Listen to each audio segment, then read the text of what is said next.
मंडळी, महाराष्ट्राचा स्वाभिमान म्हणजे कोण असा जर प्रश्न विचारण्यात आला तर त्या प्रश्नाचं उत्तर अर्थातच तुमच्या आमच्या ओठावर सहज येणारं उत्तर असतं छत्रपती शिवाजी महाराज. आणि बलिदानाची व्याख्या काय असा प्रश्न मनात आला तर डोळ्यांसमोर उभे राहतात ते छत्रपती संभाजी महाराज. छत्रपती संभाजी महाराजांवर औरंगजेबानं केलेल्या अनन्वित अत्याचाराचा महाराष्ट्रातल्या प्रत्येकाच्या मनात आजही प्रचंड राग आहे. 300-350 वर्षांनंतरही त्या औरंगजेबाच्या क्रूर अत्याचाराचा राग, संताप, चीड आजही तुमच्या आमच्या मनात कायम आहे. इतका अत्याचार सहन करूनही छत्रपती संभाजी महाराजांनी धर्मांतर केलं नाही. त्यांनी मृत्यूला कवटाळलं पण धर्म सोडला नाही. तुम्ही म्हणाल की हा सारा इतिहास आम्हाला आधीच ठाऊक आहे, तो आज तुम्ही पुन्हा का सांगताय? तर मंडळी, त्याला कारण ठरलंय आपल्या विधिमंडळाचं अर्थसंकल्पीय अधिवेशन. या अधिवेशनात आज 3 महत्त्वाच्या गोष्टी घडल्या आहेत. त्यातली पहिली म्हणजे अर्थमंत्री अजित पवारांनी राज्याचा आर्थिक पाहणी सर्वेक्षण अहवाल हा सभागृहासमोर ठेवला. दुसरी गोष्ट म्हणजे विधानसभेत मुख्यमंत्री देवेंद्र फडणवीसांनी राज्यपालांच्या अभिभाषणावरील चर्चेत सहभाग घेतला आणि त्यांनी भाषणही केलं. त्यात एकनाथ शिंदे मुख्यमंत्री असताना जो शक्तीपीठ महामार्ग रद्द केला होता त्याच महामार्गाचा उल्लेख केला.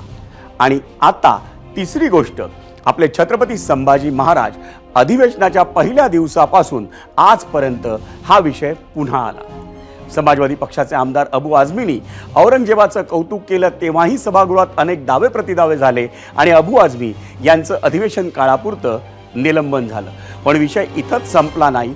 काल संध्याकाळी 5:30च्या आसपास पुन्हा एकदा सभागृहात छत्रपती संभाजी महाराजांचा उल्लेख झाला आणि तो उल्लेख ज्या पद्धतीनं झाला त्यावरून आजही सभागृहात झालेला गदारोळ कायम होता.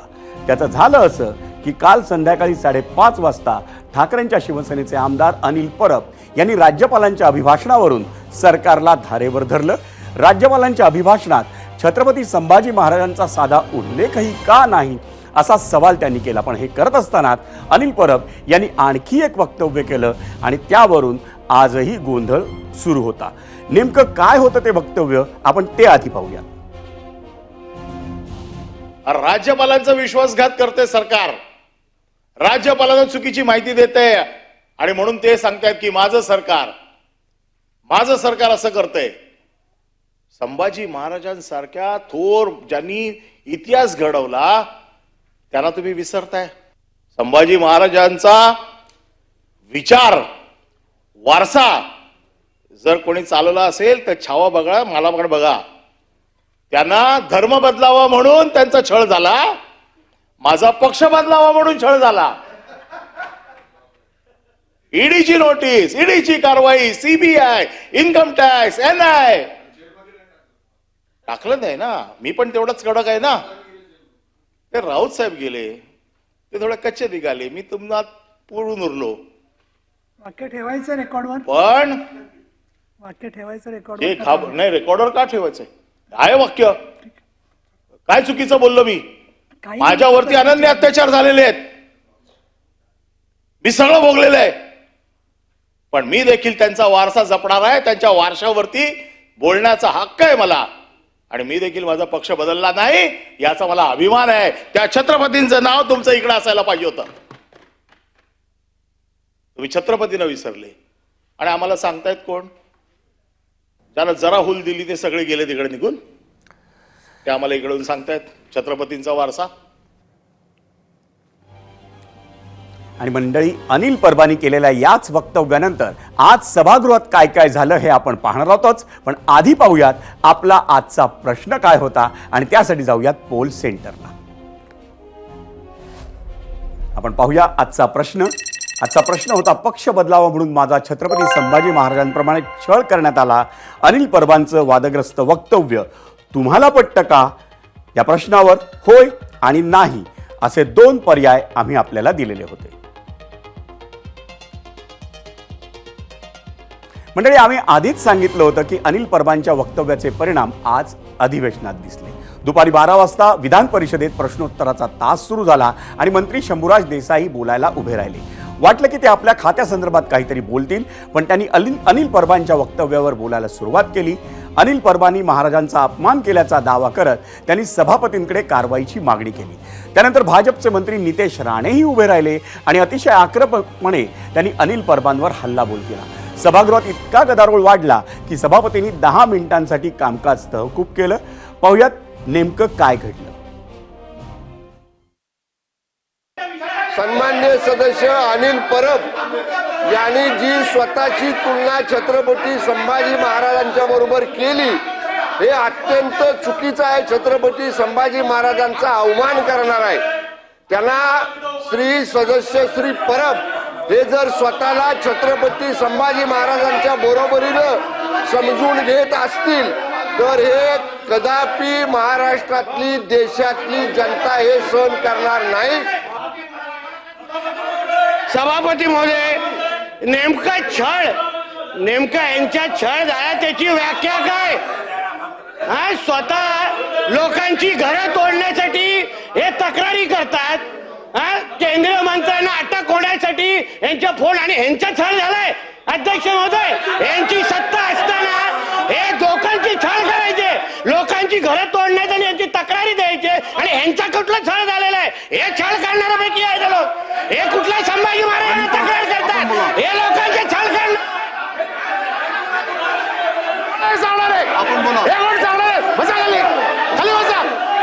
परब आपण बोला। अरे कोण आहे हे? कोण आहे? सभागृहाचं कामकाज 10 मिनिटांसाठी तहकूब करण्यात येत आहे। मंडळी, या 10 मिनिटांच्या गदारोळानंतर विधान परिषदेचं कामकाज पुन्हा सुरू झालं तेव्हा वाजले होते 12:26। पुन्हा एकदा मंत्री नितेश राणे उभे राहिले आणि त्यांनी पुन्हा एकदा आमदार अनिल परबांवर ते बरसले। यावेळी विरोधकांनी आवाज चढवला आणि सभागृहात पुन्हा मोठा गदारोळ सुरू झाला आणि सभापती राम शिंदेनी कामकाज पुन्हा तहकूब केलं। करणी तशी भरणी हे अंगावर आलं यांच्या। करणी तशी भरणी हा नियतीचा खेळ आहे। ह्याला छळ, ह्याचा कोण छळ करणार? अहो कारकुनाचा कोण छळ नाही करत। कारकुन स्वतःची तुलना छत्रपती संभाजी महाराजांची तुलना ह्यानी करावी? ह्यानी काय काय ह्यानी माफी मागितली पाहिजे, शिवभक्तांची माफी मागितली पाहिजे। अध्यक्ष महोदय, छळ ही व्याख्या ह्याला लागू होते का? कोणी काय व्याख्या काय मागणी करावी? काय मंत्री सभापती महोदय, मला असं वाटतं या संदर्भामध्ये प्रवीण दरेकर त्याचबरोबर मंत्री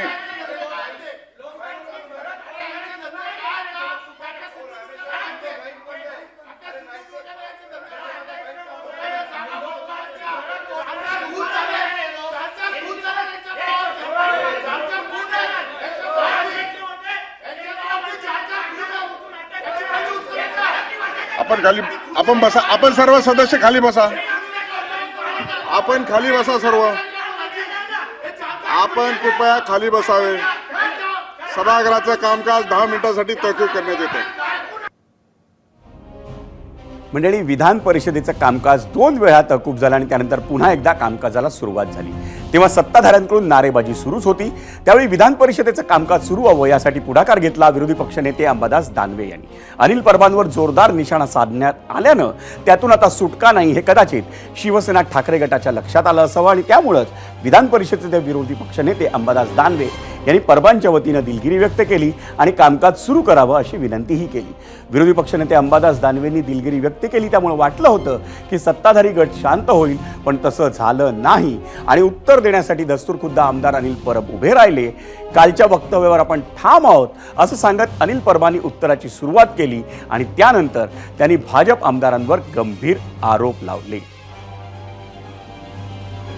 छत्रपती संभाजी महाराज माझ्यासाठी दैवत आहे आणि छत्रपती संभाजी महाराजांच्या पायावरती डोकं ठेवायला मला कधीच लाज वाटणार नाही। ते माझं देव आहेत। मी काल काय बोललो हे आपण तपासून घ्या। तुम्हाला असं वाटत असेल की मी त्यांचा अपमान केला तर तो आपला अधिकार आहे ते कामकाजावरनं काढून टाकायचा, परंतु तो आपला अधिकार आहे। कोण उठतंय आणि बोलतंय त्यांच्याबद्दल मग आम्हाला पण बोलावं लागेल। मी त्या संदर्भात डायरेक्शन दिलेले आहेत। आपण म्हणूनच सांगतो सभागृहाच्या मर्यादा या दोन्ही बाजूने सांभाळल्या गेल्या पाहिजेत आणि ते सांभाळून घ्यायची जबाबदारी आपली आहे. मी काल काय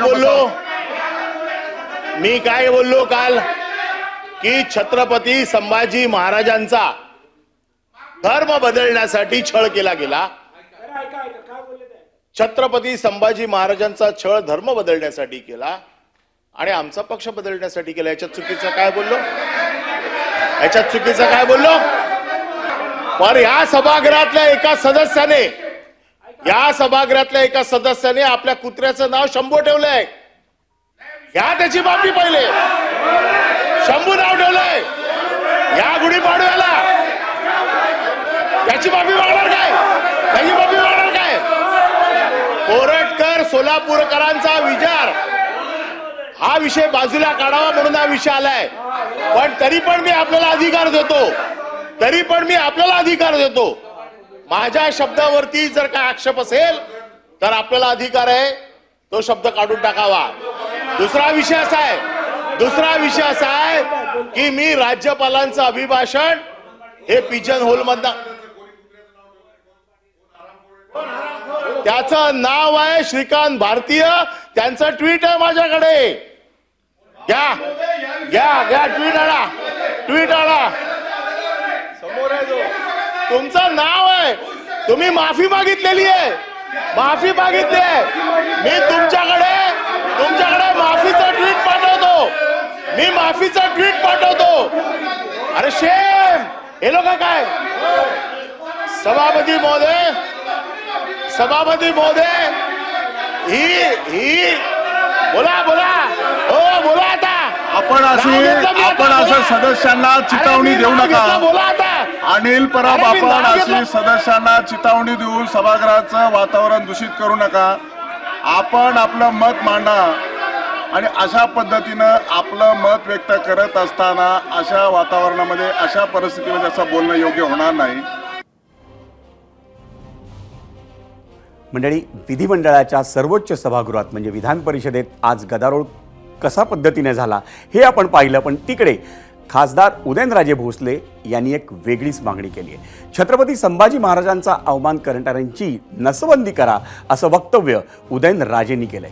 तसंच औरंगजेबाची कबर ठेवण्याची काहीही गरज नाही, तो लुटायला आला होता, त्याचं उदात्तीकरण करण्याची काय गरज असा सवाल उदयनराजेंनी उपस्थित केला. तुम्ही जर शिवाजी महाराजांचं संपूर्ण जर बघितलं, आरमारातले चीफ हे ते वेगवेगळ्या ह्याच्यातले होते ना, मुस्लिम समाजातले होते. भेदभाव कधी केलं नाही. मी बाणगुळ यांना काय खोदून टाकाय नसतं काय, किती लागतं. एक एसटीपी मारला, खापकीने गेलं की गेलं. मला निघाला होतं नसबंदीचं काय तांबी बिंबी असं काय. त्या अशा लोकांची समाजाने विकृत लोकांची आहे ना, त्या लोकांची नसबंदी केली पाहिजे.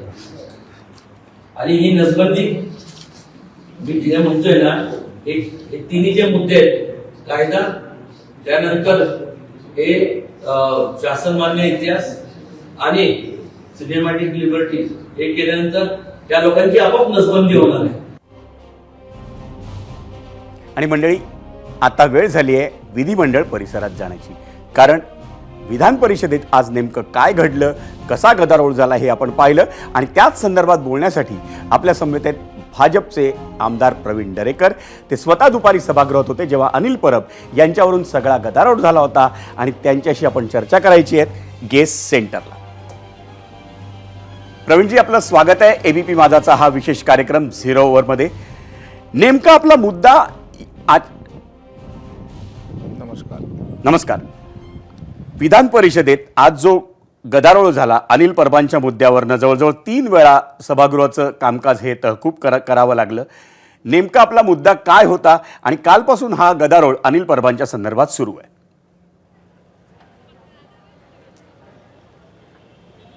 नाही, मला वाटतं विधिमंडळाचं सभागृह हे त्या ठिकाणी चर्चेसाठी असतं आणि विरोधकांना टीका जरी सरकारवर करायची असेल तरी त्या सभागृहाचा उपयोग करून त्या ठिकाणी आक्रमकपणे आपली भूमिका मांडता येते.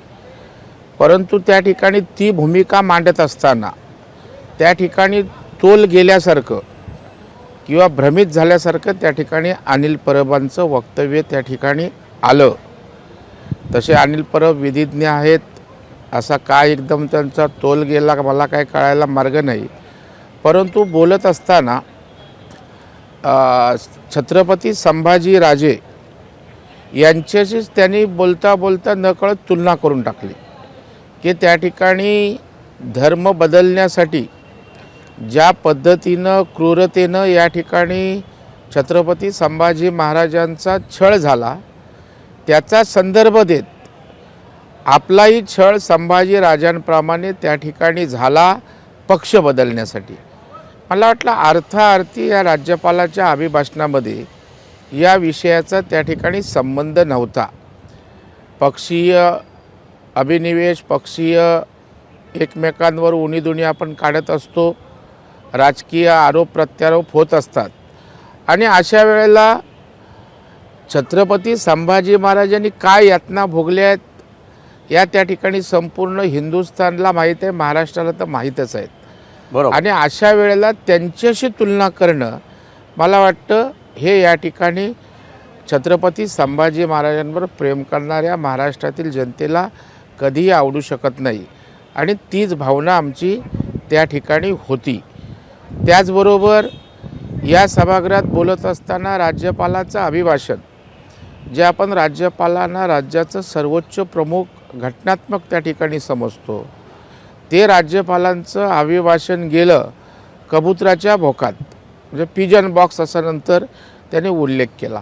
मला वाटतं हे वरिष्ठांचं विचारवंतांचं सभागृह आहे, याला एक वेगळा आदर आणि रिस्पेक्ट या सभागृहाला आहे आणि त्या सभागृहामध्ये अशा प्रकारची गलिच्छ किळसवाणी भाषा वापरणं मग त्या सभागृहाचा अपमान होता आणि या गोष्टी त्या ठिकाणी आम्ही अनिल परब साहेबांच्या लक्षात त्या ठिकाणी आणून देत होतो.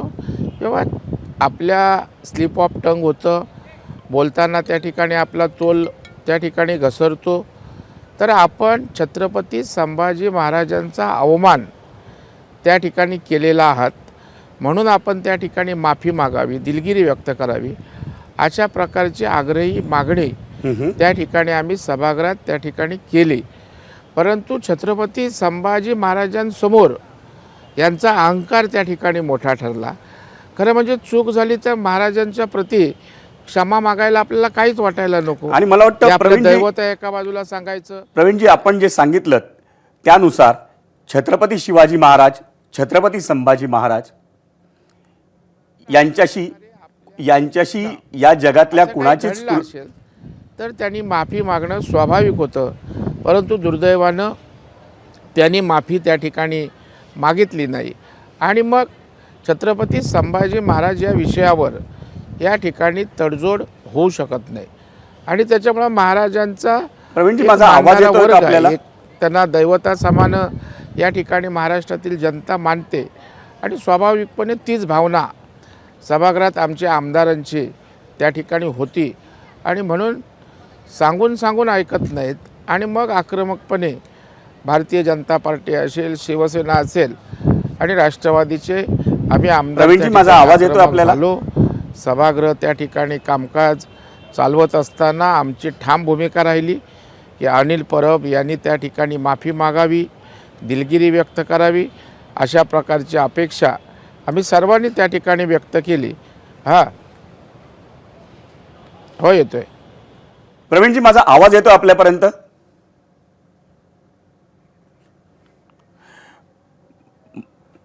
मला असं वाटतं की प्रवीण दरेकर यांच्यासोबतचा आपला प्रवीणजी आवाज येतोय? हा येतोय.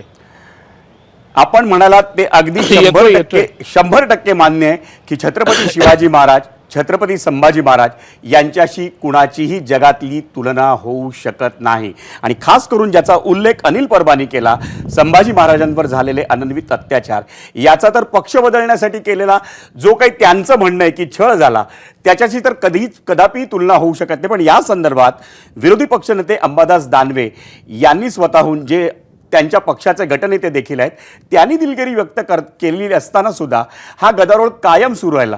त्याचा कसा हे होऊ शकेल?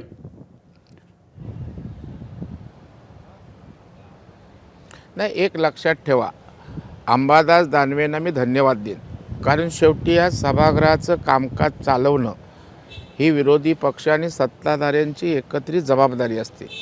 हा प्रश्न आमच्या प्रतिष्ठेचा नव्हता. अनिल परबांना त्या ठिकाणी घेरणं, त्यांचा अवमान करणं, कोंडीत पकडणं हा विषय नव्हता. तर छत्रपती संभाजी महाराजांसमोर आपण कोण, आपला अहंकार का? तुमच्या पक्षाचे, विरोधी पक्षाचे नेते जर त्या ठिकाणी दिलगिरी व्यक्त करतायत आणि त्या ठिकाणी तुम्ही बोलत असताना रेकॉर्डवर घ्या असं उपसभापती असणारे नीलम गोरेंनी विचारलं, तेव्हा आपण सांगितलं होय रेकॉर्डवर त्या ठिकाणी ठेवा. मला वाटतं हा अहमपणाने जो अहंकार आहे ना, तो त्या ठिकाणी आम्हाला चुकीचा वाटला. आणि त्याच्यामुळं शेवटी आपण बघाल ना, आम्ही नंतर सामोपचाराची भूमिका घेतली. आम्हाला जर ताणायचं असतं, अनिल परब हा आमचा इश्यू जर त्या ठिकाणी असता, तर आम्ही पुन्हा पुन्हा त्या ठिकाणी आक्रमकपणे त्यांना धारेवर धरलं असतं. परंतु विरोधी पक्षनेत्यांनी भूमिका घेतल्यावर आमच्या बाजूनी चंद्रकांत दादांनी त्या ठिकाणी भूमिका मांडली आणि त्यानंतर आपण बघाल की आम्ही समजून घेतलं, चला त्यांचा अहंकार आहे, त्यांना त्या ठिकाणी छत्रपतींसमोर झुकायचं नसेल. पण त्यांच्या पक्षाचा जो त्या विधिमंडळातला प्रमुख आहे, विरोधी पक्षनेता, त्यांनी त्या ठिकाणी त्यांच्या वतीनं, पक्षाच्या वतीनं त्या ठिकाणी दिलगिरी व्यक्त केली. त्यामुळं आम्ही त्या ठिकाणी समंजसपणाची भूमिका घेतली ना. परंतु या ठिकाणी मला एक आपल्याला नम्रपणे सांगायचं आहे की छत्रपती संभाजी महाराजांसमोर आपण कोण आहोत, आपण एवढ्या प्रतिष्ठेचा विषय कशासाठी करायचा? आज छत्रपती शिवाजी महाराज असतील, छत्रपती संभाजी महाराज असतील, यांच्यासमोर त्या ठिकाणी आम्ही काही नाही आहेत. आणि मग अशा वेळेला जर त्यांच्यासमोर चूक झाली, आपली जाणीवपूर्वक झाली, अनावधानाने झाली, तर त्यांच्यासमोर नतमस्तक व्हायला मला वाटतं काहीच अडचण नव्हती. परंतु शेवटपर्यंत अनिल परब यांनी मनाचा मोठेपणा दाखवला नाही. त्यांनी त्या ठिकाणी आपल्या त्या अहमपणातनं बाहेर आले नाहीत. तशाच पद्धतीची आडेलतट्टू भूमिका घेतली. या दुर्दैवानं मला सांगावंसं वाटतं. आणि म्हणून मग शेवटी विरोधी पक्षनेते अंबादास दानवे यांनी इंटरव्हेंट करून अशा प्रकारचा मध्यस्थीचा मार्ग काढत त्या ठिकाणी सभागृहाचं कामकाज त्या ठिकाणी नंतर सुरू झालं. पण याच्यात बराच सभागृहाच्या कामकाजाचा बराच वेळ गेला. सगळ्यात महत्त्वाचं म्हणजे प्रवीणजी, मला तुम्हाला आणखी एक विचारायचं आहे.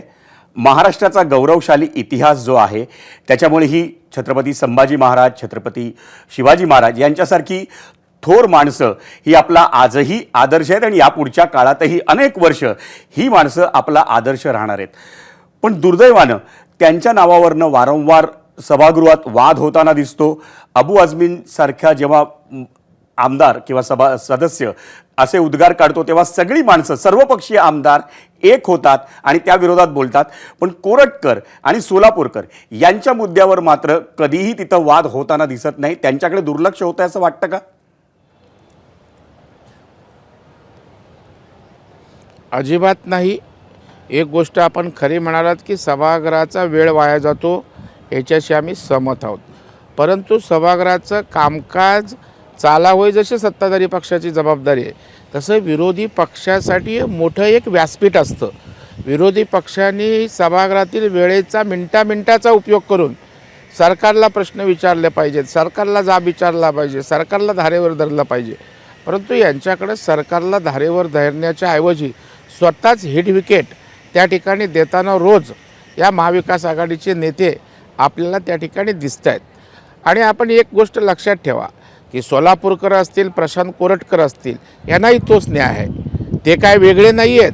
आणि या संदर्भात महाराष्ट्रातील आपल्या राज्याचे मुख्यमंत्री देवेंद्र फडणवीस साहेबांनी स्पष्टपणे आपल्या माध्यमातून भूमिका त्या ठिकाणी मांडलेली आहे की छत्रपती शिवाजी महाराज असतील, छत्रपती संभाजी महाराज असतील, यांच्या बाबतीत तो कोणी असो असं त्यांना रिपीट केलं. आम्ही त्या ठिकाणी सहन करणार नाही. त्यांच्यावर कडक कारवाई जाईल. त्याच्यामुळं डावा उजवा असं काही महाराजांच्या बाबतीत टीका करणाऱ्यांमध्ये होऊ शकत नाही. तो कुठल्याही जाती धर्माचा असो, तो कोणी असो, छत्रपती किंवा शंभू महाराजांचा अपमान या महाराष्ट्राच्या मातीत या ठिकाणी सहन केला जाणार नाही. ही सरकारची भूमिका आहे, आमच्या सगळ्यांची भूमिका आहे. धन्यवाद प्रवीणजी, आपण या 0 ओव्हरमध्ये सहभागी झालात आणि आपली मुद्देसूद उत्तरं दिलीत. धन्यवाद. धन्यवाद. तर अनिल परबांनी केलेलं विधान आणि त्यानंतर सुरू झालेला गदारोळ, त्यानंतर तब्बल 3 वेळा सभागृहाचं कामकाज हे तहकूब झालं आणि त्यामुळं कामकाज रखडलं. हे सगळं संपल्यानंतर दुपारी उपमुख्यमंत्री एकनाथ शिंदेनी राज्यपालांच्या अभिभाषणावर आपलं भाषण केलं आणि त्याच भाषणात त्यांनी जोरदार बॅटिंग केली.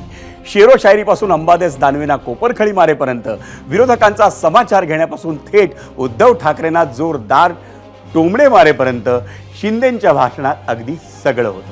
पाहूयात ते काय म्हणाले. सभापती महोदय, ऐतिहासिक मॅन्डेट घेऊन पुन्हा सत्तेत आलेल्या आमच्या महायुती सरकारचं हे पहिलंच बजेट अधिवेशन. निदा फाजली यांचा एक शेर आहे, उसके दुश्मन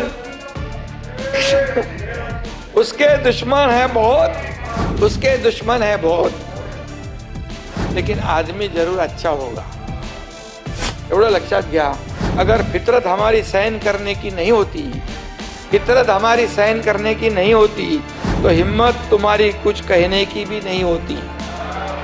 अरे तुम्ही आरोप करत राहा. हा एकनाथ शिंदे आरोपाला आरोपाने नाही, कामातून उत्तर देणार.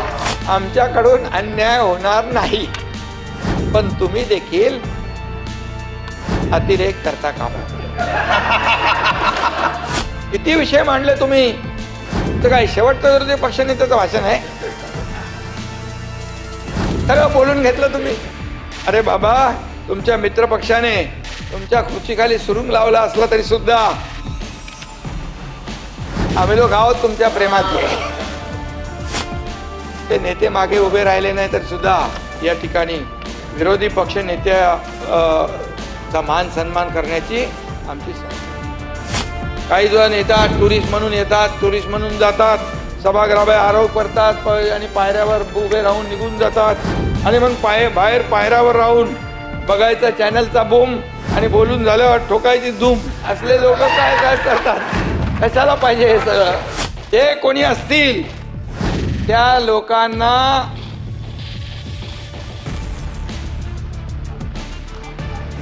चुकीला माफी नाही. आणि म्हणून मी आपल्याला एवढं सांगतो, तोंड आहे म्हणून काही बोलायचं असं करता कामा नये. एबीपी माझा, उघडा डोळे बघा नीट.